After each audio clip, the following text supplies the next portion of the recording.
Salut, c'est Maxence, bienvenue dans cette nouvelle vidéo. Alors aujourd'hui je voulais vous faire une série de vidéos un peu spéciales. Donc actuellement je me trouve dans le sud entre Monaco et Menton, donc c'est à Cap-Martin. C'est vraiment sympa. Et du coup je me suis dit que j'allais faire une série de 10 vidéos pour te parler de la location en courte durée, parce que du coup j'ai recensé énormément de questions à ce sujet, donc sur la location en courte durée. Du coup j'ai tout écrit et je me suis dit que je vais décortiquer ça en 10 vidéos pour répondre à chaque question dans chaque vidéo. Grosso modo, dans une vidéo je vais répondre à en moyenne 3 questions sur un sujet en particulier. Du coup j'ai toutes les regroupées dans la même thématique.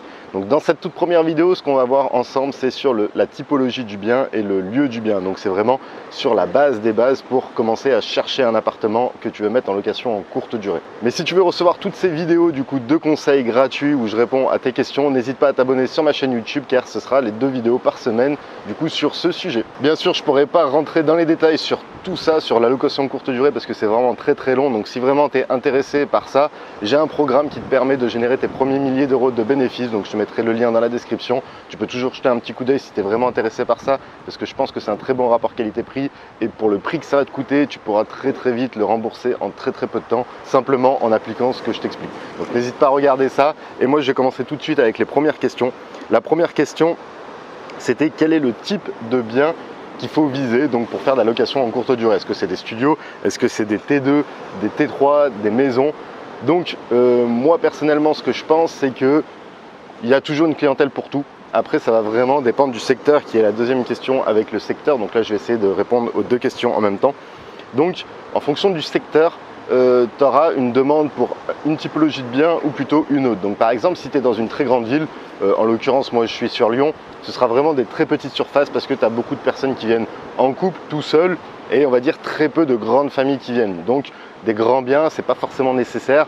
Moi là, je te conseillerais plutôt dans des grandes villes de viser des studios, voire des T2, en sachant que les studios ça commence à être très prisé. Enfin, il commence à y avoir beaucoup d'offres en studio, donc pourquoi pas des petits T2 que tu puisses mettre en location en courte durée. Par exemple ici, là on est à Cap-Martin, tu vois qu'il y a des grands immeubles qui sont en front de mer.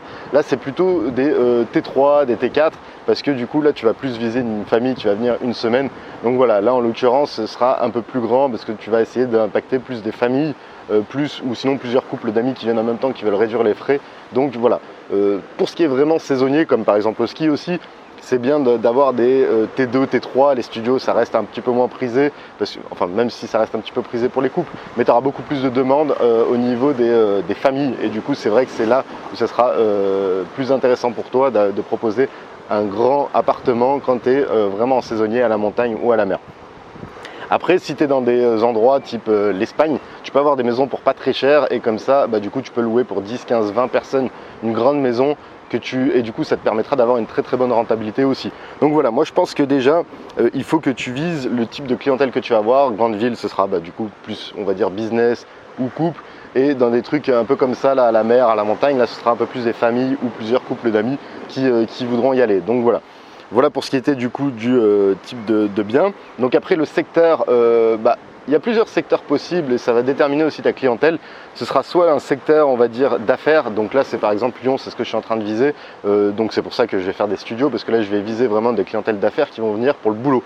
Donc eux ils vont venir intervenir pour des réunions, ils vont venir parce qu'ils sont je sais pas, en formation, parce que du coup ils interviennent, enfin ils vont travailler pendant 2 mois là-bas, donc eux vont intervenir pour le business. Et là du coup si tu veux viser ce type de clientèle, ou si tu as beaucoup ce type de clientèle, oriente-toi plus sur un studio, voire un petit T2.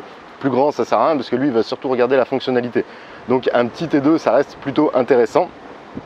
Si tu as un touriste, enfin des touristes de loisirs, donc là c'est des personnes qui vont venir visiter, donc le secteur ce sera typiquement dans un quartier où il y a beaucoup de choses à visiter. Donc là typiquement c'est la mer, donc là c'est intéressant pour les touristes plus que pour le business, même si tu peux allier les deux c'est intéressant, mais là ce sera plus orienté touriste, donc c'est pour ça que tu auras des un peu plus grandes surfaces. Dans tous les endroits, Lyon par exemple, c'est le vieux Lyon, donc là c'est très intéressant aussi à ce niveau là, c'est que du coup tu peux vraiment impacter des familles ou plusieurs couples d'amis. Et sinon aussi tu peux avoir les clientèles médicales, donc là c'est proche des très grands CHU, des très grands centres hospitaliers, donc là on va dire que ce sera des T2 qui seront intéressants, parce qu'il peut y avoir une famille qui vient voir un malade ou une personne qui va se faire hospitaliser. ou sinon tu peux avoir aussi directement des personnes qui viennent intervenir comme des médecins, des chirurgiens, et là du coup un petit T2 ça reste intéressant pour allier un petit peu les deux, pour faire un petit mix. Donc voilà en gros pour le secteur. Ce qui est bien c'est déjà que tu détermines en amont ton secteur où tu veux investir, et ça te permettra du coup de déterminer la typologie du bien en fonction de ce secteur. Donc pour récapituler, les touristes ce sera des moyennes surfaces, T2, T3 c'est intéressant. Pour tout ce qui est médical c'est studio voire T2. Pour tout ce qui est affaires on va dire c'est studio majoritairement et un peu de T2. Si c'est pas trop cher pourquoi pas.